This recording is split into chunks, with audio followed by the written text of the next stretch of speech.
Hello, and welcome to Books on Tap Live from Publishers Weekly. I'm Emma Cantor, Deputy Children's Book Editor at PW. Today I'm speaking with author-illustrator Megan Hess about her new picture book, Claris, Holiday Heist. Hi, Megan. Thanks for joining me. Hi, Emma. Thank you for having me on. I'm really excited to talk to you today. So the book is out now from Hardy Grant Publishing, which is sponsoring this event. And before we get started, I have a few brief announcements for everyone watching at home. We're giving away a limited number of copies of Holiday Heist, good for a stocking stuffer. Enter to win at publishersweekly.com/Hess. We've also dropped that link in the comment section on Facebook and YouTube. During the event, you, our viewers, are also welcome to submit questions for Megan. Just pop those into the comments section, again on Facebook or YouTube, and we'll try to get to as many of those as possible later on. Finally, if you'd like to receive notifications about future events, sign up at publishersweekly.com/booksontap-live. And now on to the interview. So where are you joining us from, Megan? I'm in Melbourne, Australia right now in my studio. And it's morning here, which I think it's evening for you right now. So we're kind of in complete opposite time zones, everything. It's the miracle of technology. Yes. Bringing Exactly. the distant near. So mice are a very popular animal in fairy tales and also picture books. From the tales of Beatrix Potter to Angelina Ballerina, which was a series I grew up with and loved. And I'm wondering, what was the spark for your series starring Claris, the chicest mouse in Paris? I knew that I wanted to work on a children's book and really have a character that I was really passionate about illustrating and creating stories for. But it took a while to actually really find who the character was. You know, initially I thought maybe it's a little girl, and I thought about the different animals, and then I was in Paris it was actually the end of a really busy working week, and I still, any chance I got, I was thinking about what could this character be. And I was sitting on my balcony at the hotel that I stay at in Paris, and I was thinking I need to pack up my things. I'm about to fly home, and I looked across the balcony to some rooftops just across the street, and I saw a little tiny white mouse just kind of dart across. And she was looking up on the rooftop and just kind of looking around. And I just stared at her, and I thought, how incredibly chic to live in this part of Paris. And then she sort of darted back in and disappeared. And I sat there thinking, you know, she lives in that rooftop. How cool. Does she have a little apartment? She would have a chic little wardrobe. And my mind just went crazy, picturing the life that this little mouse could have. And that really was the beginning of Claris, the chicest mouse in Paris, and all the stories that would come. It's amazing how inspiration can come in such a small but powerful way. Yeah, it's always when you're not looking for it, I think, or when you've just relaxed and not trying to think of an idea, that you look at something and then it just makes sense, and it just feels right at the right time. In this new book, Claris finds herself in New York City around Christmas time. Can you talk about what kinds of adventures she faces this time? Yeah, this adventure, so this is her fourth picture book, and all her other stories are in Paris because she's the chicest mouse of Paris. But I love New York, and it's one of my favorite cities in the entire world. And I also think there is nowhere like New York at Christmas. So I thought it would be so much fun for her and the family that she secretly lives with. They don't know it other than the cat. If they went to New York for Christmas, and then I pictured if they were there for Christmas, what adventure could happen. And then I started to picture a heist at Cartier. And so that was the basis for this story. So it's a really fun adventure chase through the streets of Manhattan, through Times Square, to track down this cat burglar and save Christmas. This being the fourth book in the series, as you mentioned, how do you go about keeping it fresh and fun for you and for your readers?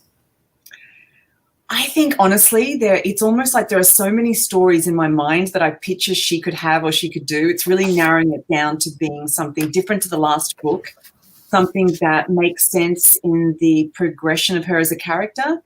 As she, along the way, she meets friends and she develops more connections and she evolves. So I think the stories need to work with that. And also it's really, I'm a visual person. I see everything in my mind before I even write it down or draw it. And so each book really starts with, where is this book going to be? And as soon as I can picture that, I can picture the destination or the place or the setting, then the story starts to develop in my mind from there. In addition to sending Claris to fashion-centric cities around the globe, you've also collaborated with different fashion designers around the world for Claris collections. Could you talk about that?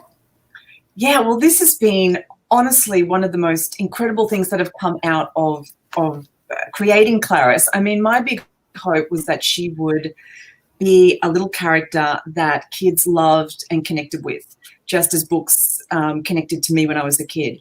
But beyond that, we've had so many exciting things. And I think because, I've spent my life illustrating fashion, and I do take the fashion that I illustrate on Claris very seriously. We've had some great, incredible designers want to collaborate with her, and we've had everyone from Poker and Poker, which is one of our favorite brands, who do incredible clothing. We've done an amazing collaboration of clothes with them. We even did a collaboration with Ralph and Russo, which is an actual couture house in London, and that was a very big step for a little mouse to have a couture house want to collaborate with her. I was so proud of her. Lots of things she has done, pajama sets with Papinel and lots of really great things. And it's been a really genuine fit, I think, because she, as a character, that was her passion. She wanted to make clothes, and not just for herself, but for other people too. So that's been really, really fun. And we have a lot more exciting things down that line coming as well. And what do you think gives Claris such global appeal? I approach everything that I do in a global sense, in a way. I try to make everything feel as inclusive as I can, and something that you can relate to no matter what city you live in. And I think Claris's big attributes, aside from her loving fashion, is that she has an enormous heart. And, she's tiny, but she is really brave, and she's very courageous, and she sees people for who they are. She sees other animals for who they are, and she's very compassionate. And I think that this is something that adults and children can appreciate and can connect with, no matter what country you're in, no matter who you are. That big-heartedness certainly comes through in this holiday-themed adventure, the spirit of generosity.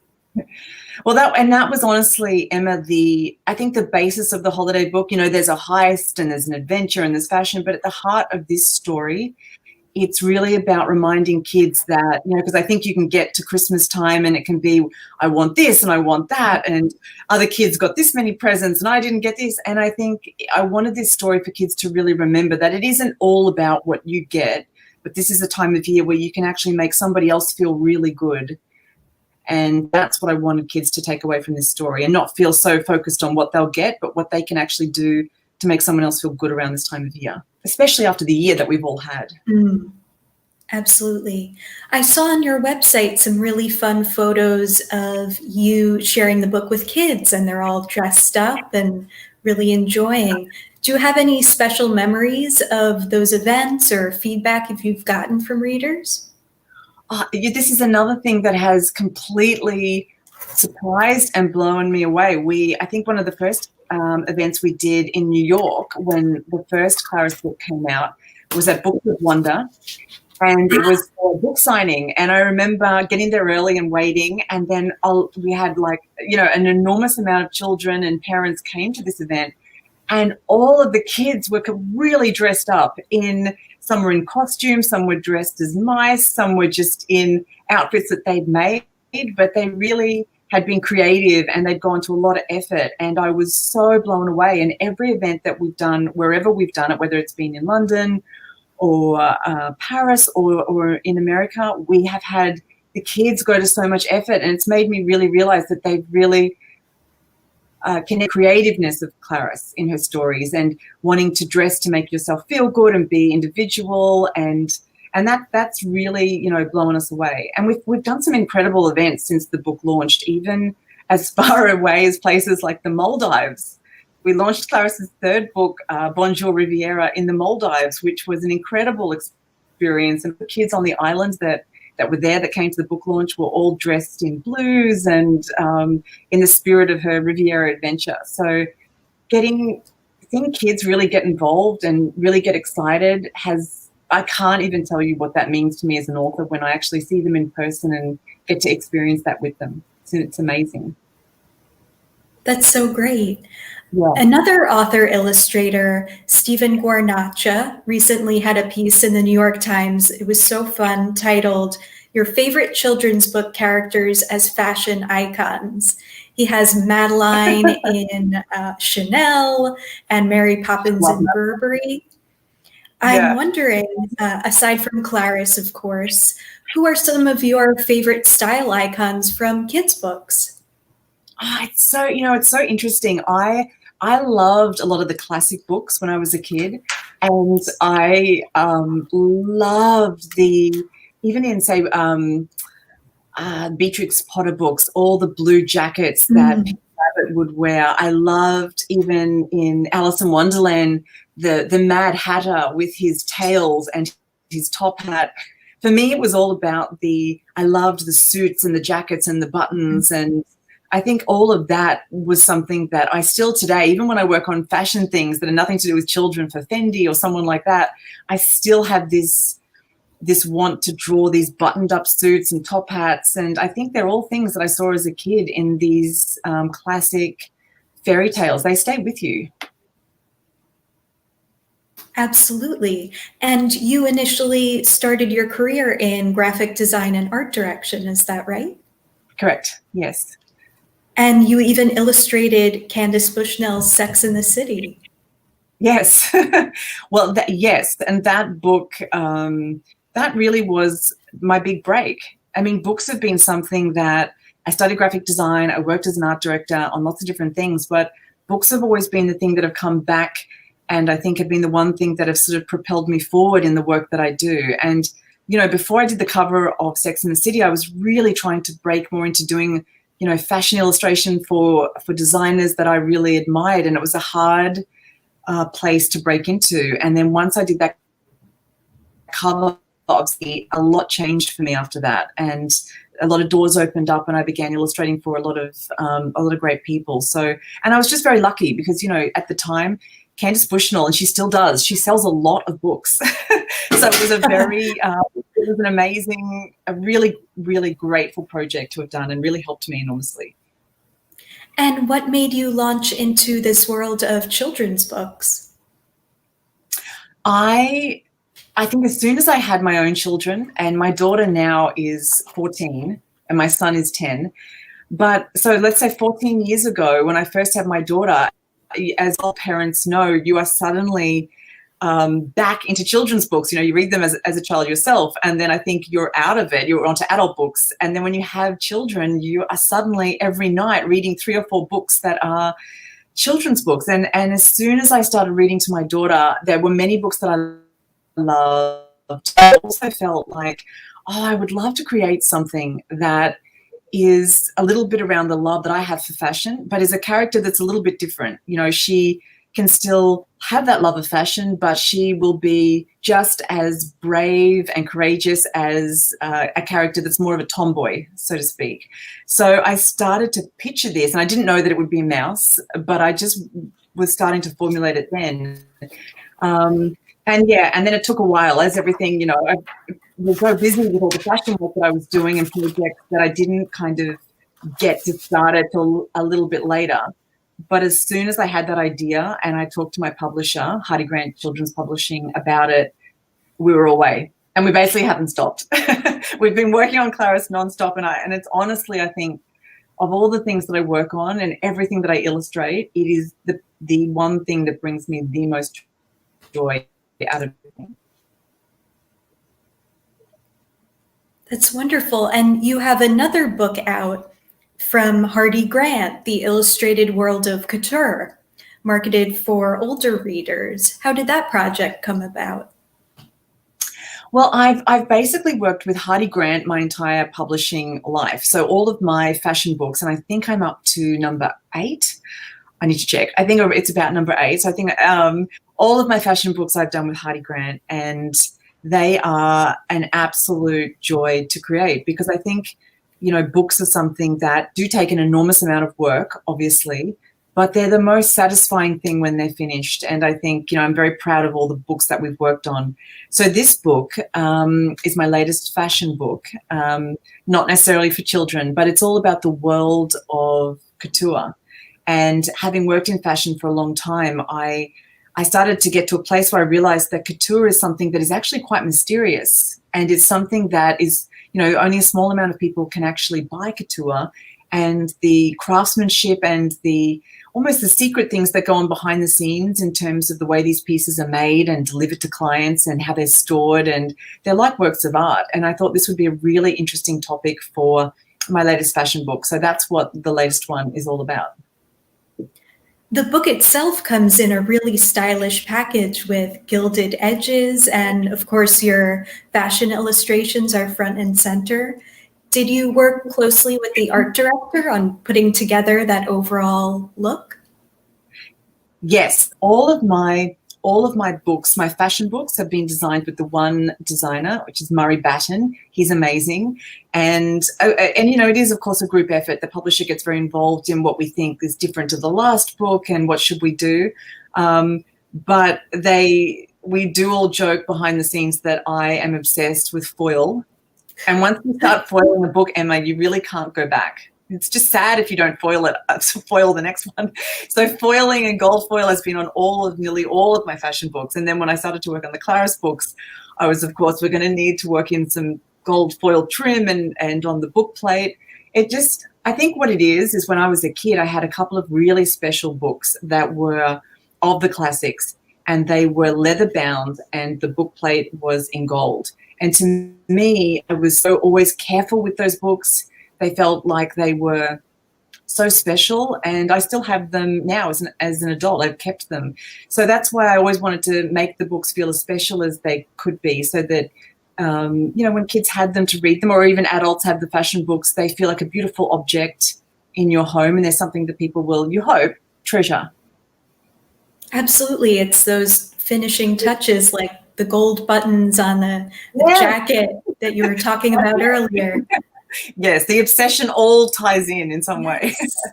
And yeah. I really enjoyed in the couture book also how you talk about the intensely collaborative process of designing a collection. There's not just the head designer, but also the printmaker, the draper, and it sounds like your bookmaking process is just as creatively collaborative as well.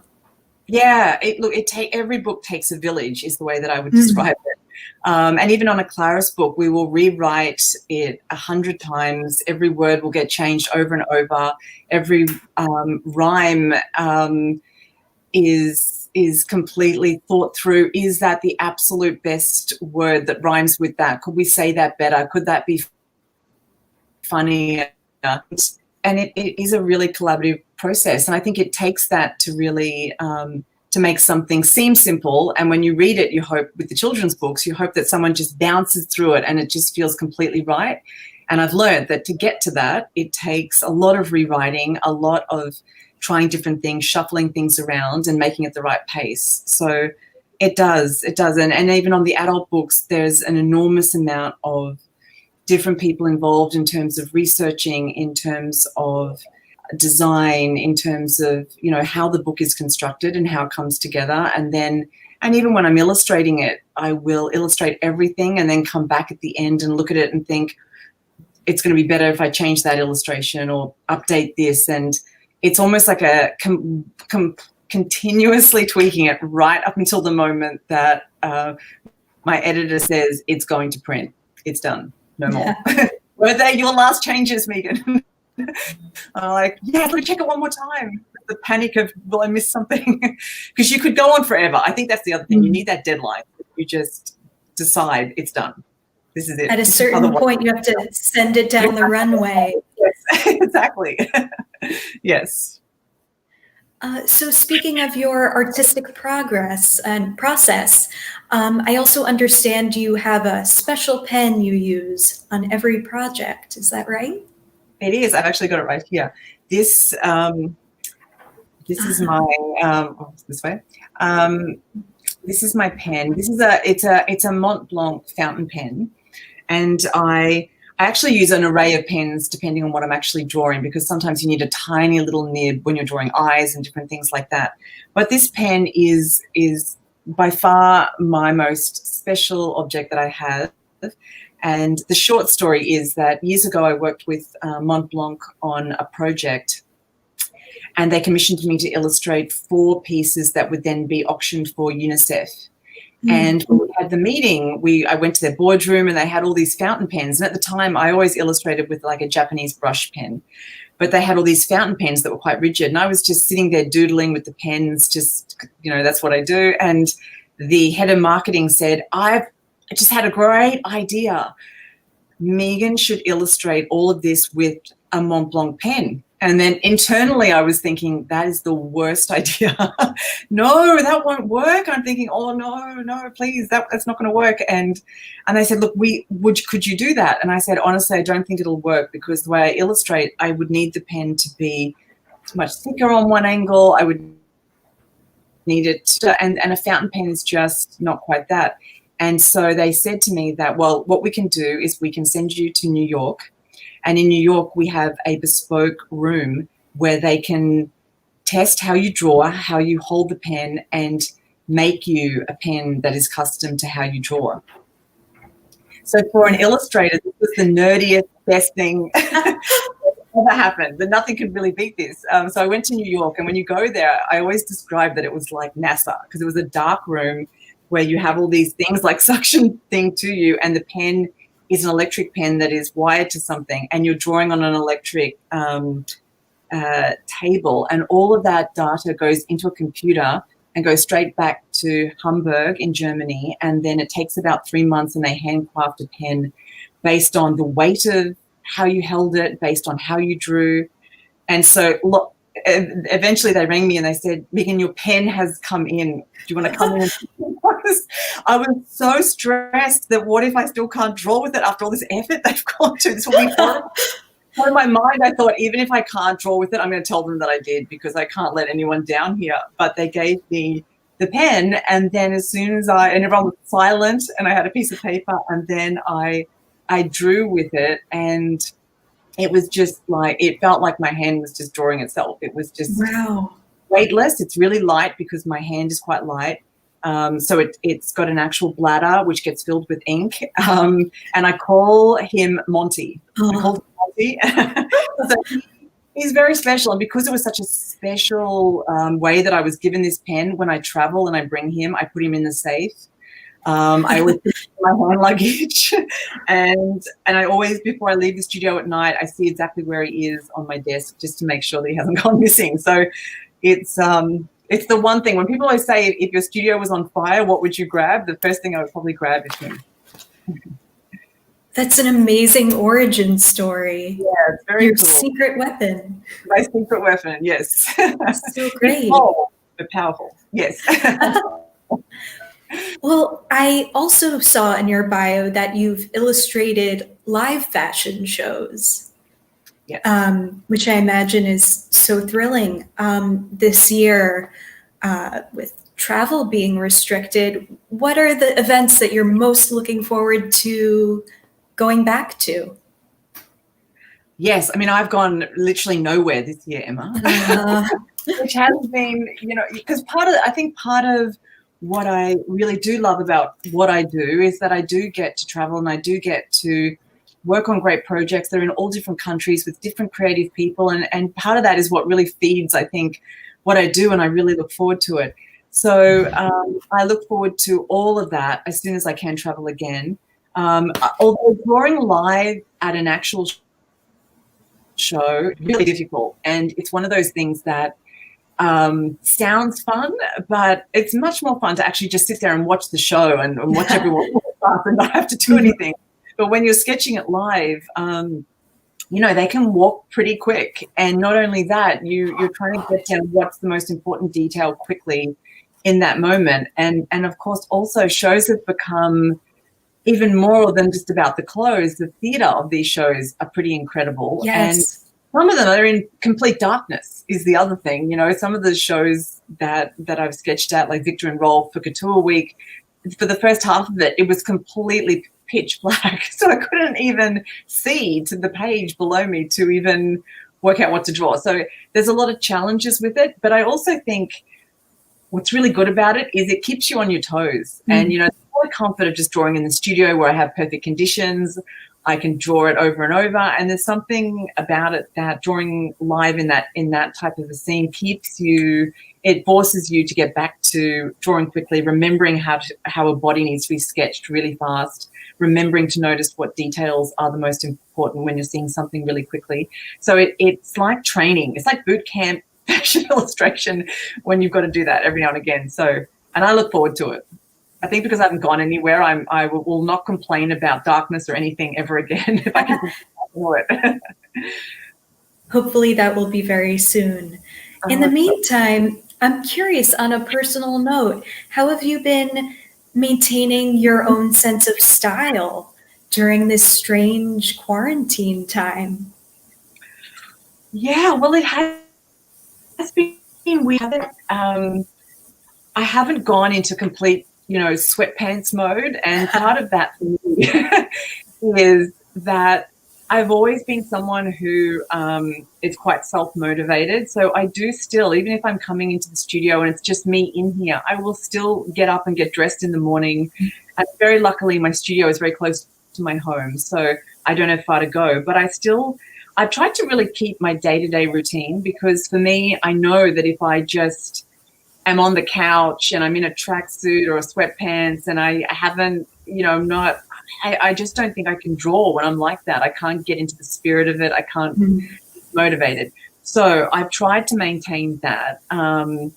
But, you know, and it's just working with what we've got. You know, the team that I work with in my studio, we've all been, for most part, working from home separate. And yet I've been completely blown away about what we've been able to still achieve and do when we're not even together. So I think it goes to show that, you know, everyone has been able to kind of make the most of this strange situation that we've had, and you know, all these Zooms, and you know, not seeing people in person. But I look forward to when everything is back to normal. But until then, my personal philosophy is just to try and make it feel as normal as possible, and try and be inspired and not lose, I guess, that love of what you do, because we're in a time that's different to normal. Mm-hmm. That kind of self-motivation is very inspiring. Yeah, well, I think you have to be. You know, for years I worked just for myself and I didn't have a team with me, and I had to really, and I didn't really have anything. So I had to be self-motivated. Nothing came to me if I didn't really work hard to make it happen. And I think that learning that early on and seeing that if you do work hard, long hours and really strive, things do come to you. So I think once you get over that hurdle at some point in your career, it stays with you. Well, it's about that time to switch over to our audience questions. Okay. And some really great ones have already come in. Cindy Carver would like to know, will you write other adventures set in fashion-forward cities? Yes.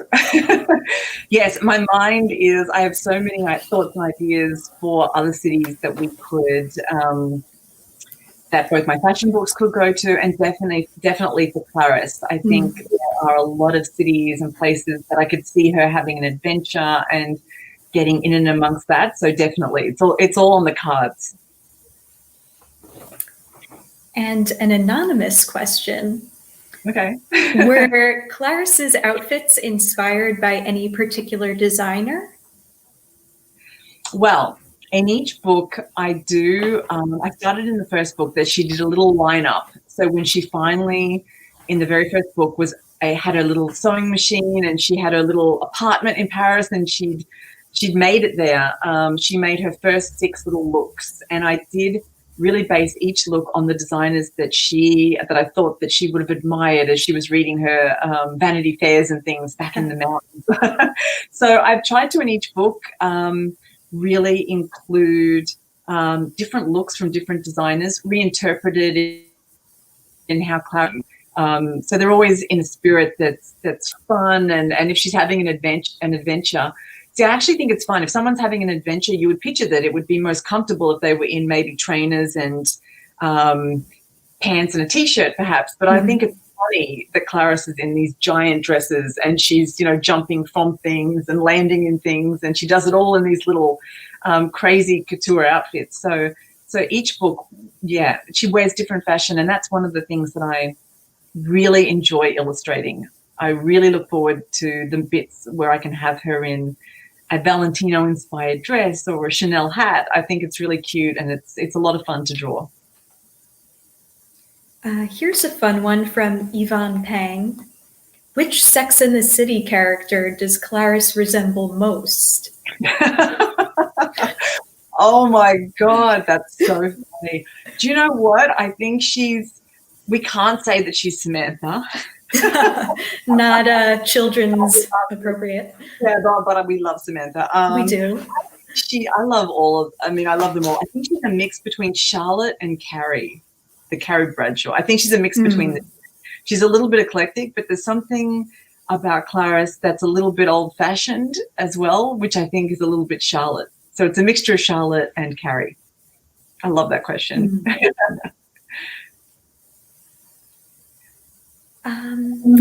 Patty Eckstein asks, what has influenced you the most as a writer? I think the thing that has influenced me the most in everything that I do has been when I traveled. I think when I travel, and travel is something that I really enjoy, that I've not done this year, but I think in general, when I have traveled, I feel like the most amount of ideas and thoughts come to me continuously. Things that I either jot down or things that I remember, and then they're things that I want to bring into stories. And even when you look at Claris's third book, where she has an adventure on the French Riviera, and they stay at Hotel du Cap.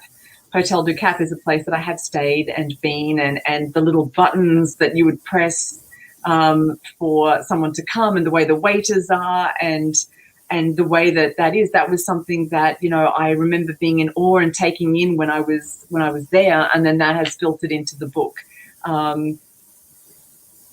Even things from Week in her second adventure, just seeing all the not just the looks on the runway, but all the people that are waiting to go in, and all their shoes and bags when they're waiting out the front. And so in the book, I chopped it off at the knees, so Claris would just see from the knees down. But even for Claris, seeing all those different shoes and bags and legs was something that I remember seeing when I was there. So I think it's all those moments when I'm out of my day-to-day, I'm out of my home and studio, and I'm actually in another country, wherever it is, whether it's the Middle East or it's China or Italy, America, LA, New York, everywhere. There's something there that you see that you think is interesting and could be great in a story in some way.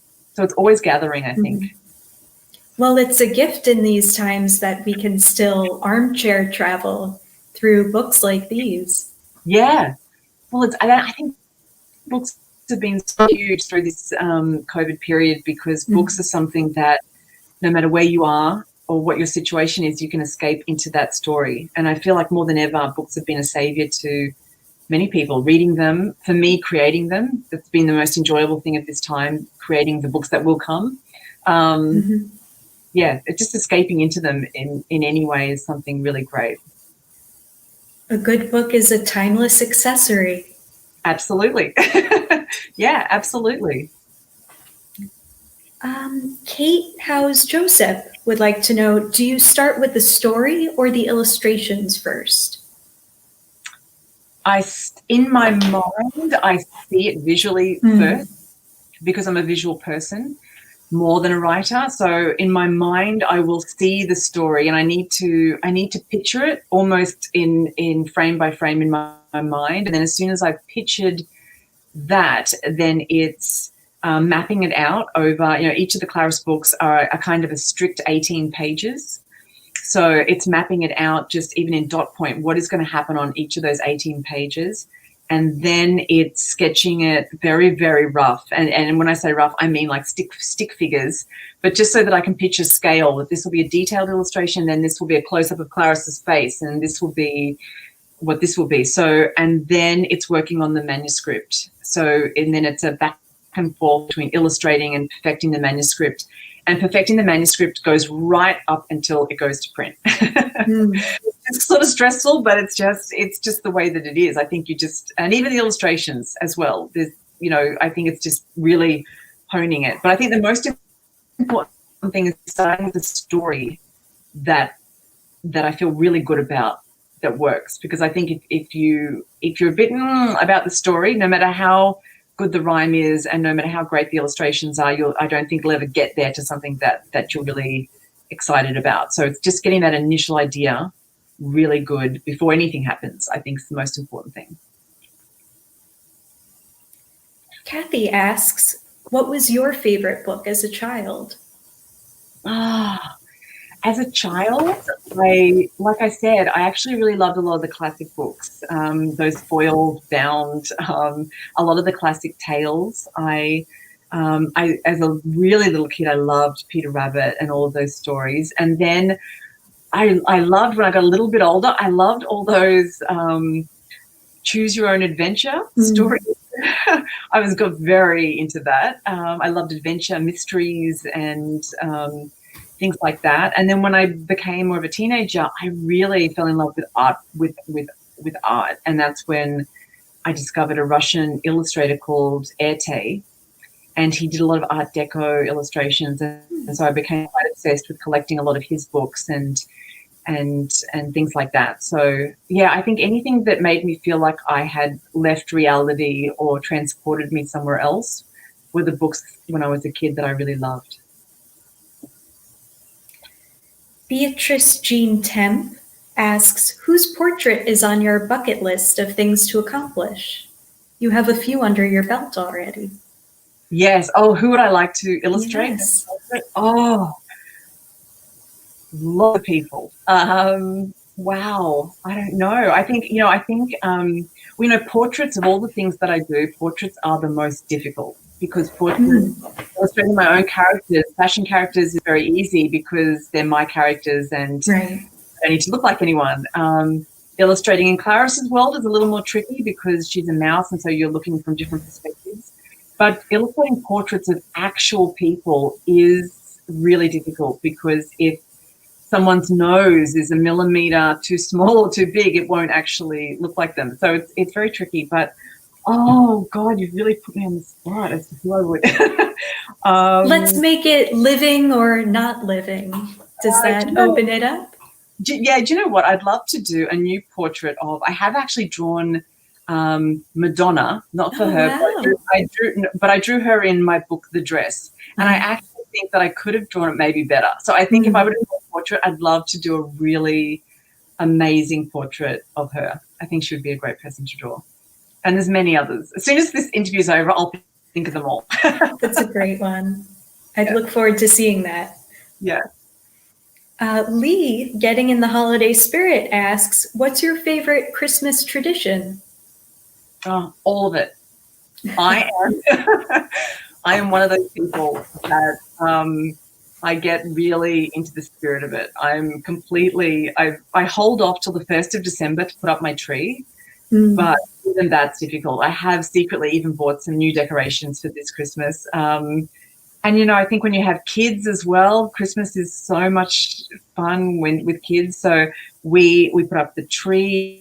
We get excited about what we'll do for our Christmas sort of feast for lunch. We put up lights. I always joke to my husband that he's like the Griswolds because he's putting up too many lights on our deck. But we we really get into it. We start with the lights going at night. We have Christmas music each night going from about 2 weeks before Christmas. It's out of control. Even in the studio, we have been known to start Christmas music, everything, Mariah Carey, Michael Bublé, everything. We're playing it. I just love it. I love all holidays and festive times and the decorations. And that's why I was so excited about this book, The Claris, because I knew when I worked on the first book that I would really love to do a Christmas book. But I felt like with a character, you need to be about 3 books in before you can bring out a Christmas book. So I had to wait. So that's why I'm really excited about this book this year. And I think, people have emailed me and asked me, when do you give a child a Christmas book? Like, when should they read it? And I thought about this the other day, and I thought, I think before Christmas, obviously.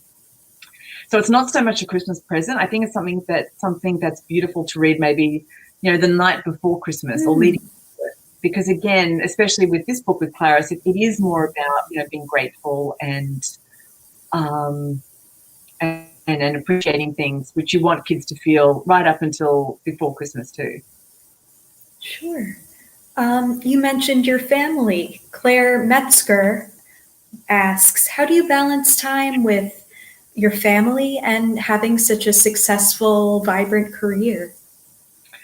Well, it's not easy. And, I've had many times where it's just, where I just can come home and just flop headfirst on the couch in despair that I can't really get on top of anything, which all mothers feel at different times.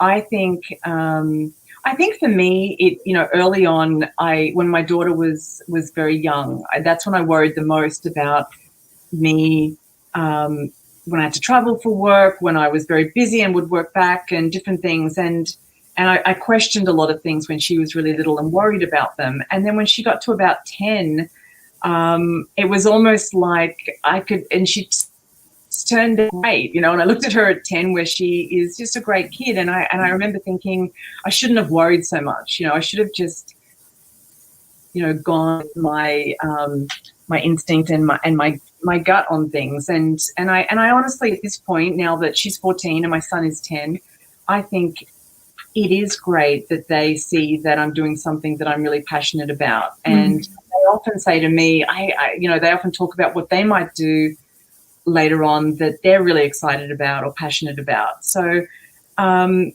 I think also letting go of everything being, I think, perfect. And, like my social media always looks perfect, but that's because I'm a visual person. Behind the scenes, often things are, I look at things like the worst case scenario is that I didn't get any of my deadlines done. My kids didn't get their homework done. We're all sick with a head cold. And on the other end of the spectrum is I'm on top of my work. My kids are doing well at school. They're really happy. We all ate something great for dinner. It's somewhere in between. So I think, just accepting that sometimes things will go perfectly well and sometimes they won't, and just doing my best. Cynthia Green asks, as a fashionista, who is one of your favorite designers? Well, I have many favorite designers, all for different reasons. I always go back to really loving Chanel. And I love Chanel because I've always been really inspired by Coco Chanel. And, one of my fashion books is an illustrated biography of her life, because I found her and I find her story to be really inspiring. She was an orphan that had nothing. And from that, she created the biggest fashion brand still to this day in the world. And she did it at a time where there weren't even female fashion designers. And so I've always looked at her as someone that was really brave in her career and someone that was, she created a lot of things that were quite freeing for women in fashion as well. And a lot of the things that she created back in the day, like putting a gold chain in the hems of jackets so that when you wear a jacket, it's got the right weight to just sit perfectly on your hips. If you walk into a Chanel today and you feel just inside the bottom of the jacket, that little gold chain around the edge is still in there. So there's just something, I think, special about what she created that I always go back to. But aside from Chanel, there are many designers that I love. I love Poker and Poker, which is what this crazy top is. I have lots of love it. They're a Polish designer, and we met years ago, and they create amazing pieces that make you feel like you've entered a fairy tale somewhere else. So I'm a big supporter of everything that they create, and lots of other designers in different countries too. Wonderful. Before we wrap up, I have to ask, what are you working on now? Are there any more Claris stories in the works? Truthfully, right now I am working on the next Claris adventure. We work about a year out from when the next one will come. So I'm so excited about where she is and what she's doing in her next adventure. It's set somewhere that I've always wanted to set a book, and this one's going to be really, really fun to illustrate. I'm at that stage right now where we're literally plotting it out over the 18 pages as to what's going to happen when. And so that's literally what I'm working on. Even after this interview, I will go back to working on that. So, yeah, that's what I'm working on. I'm just very excited for lots of exciting things happening with her as well, hopefully next year. So stay tuned for that. Looking forward. Well, thank you so much, Megan. Thank you so much for having me. It was lovely chatting with you. Yes, likewise. And thanks to everyone watching at home. Once again, I've been speaking with author, illustrator, and fashion expert Megan Hess about her new picture book, Claris, Holiday Heist. The next Books on Tap Live event is next Wednesday, November 25th. You can sign up to receive a reminder of the event at publishersweekly.com/booksontap live, and we hope you can join us then.